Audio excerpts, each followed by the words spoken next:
Careblazer, listen up. This is super important. If you are going to make a decision for your loved one, have your own back with that decision. I was talking to a care course member recently. She's planning to take her loved one on vacation for a trip. And she asked me, will this make my loved one more confused? What if it doesn't go well? Should I take her? Should I not? And what it boils down to is we can't predict the future. Do changes in the environment and trips tend to increase confusion in a lot of people with dementia? Absolutely. Doesn't mean you should never go on a trip with your loved one who has dementia? Absolutely not.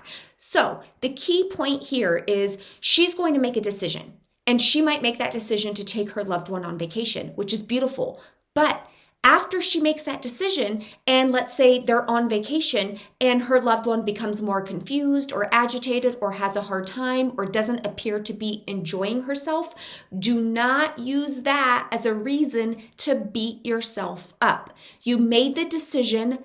Support yourself in the decision. One of the worst things any Careblazer could do is to make a decision, a well thought out decision for really great reasons, like to have a beautiful memory, to have some relaxation, to bring some joy to your loved one's life. Beautiful, beautiful reasons. And then when it doesn't turn out the way that you want it to turn out, you beat yourself up and you think you've done something wrong. No, this is the nature of the disease. We can't always predict how things are going to unfold, but you can always 100% support yourself even when the decisions you make don't unfold the way that you would like.